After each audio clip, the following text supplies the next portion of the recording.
որ ասում եք արդեն հատել են բոլոր գծերը եւ այլևս առողջ քննարկումների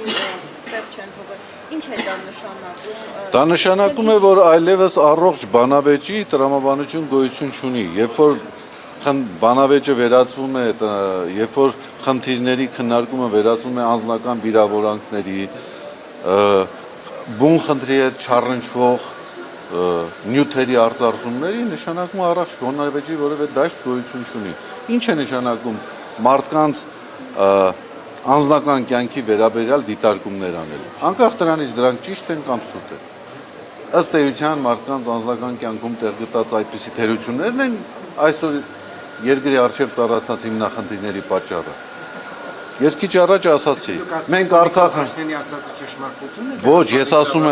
ասում եմ անկախ դրանից դա ճիշտ է, թե սուտ է, նման իրավասություն ոչ ոք չունի։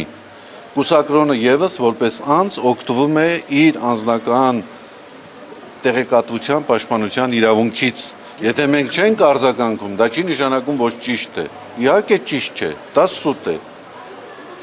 անհեթեթություն է։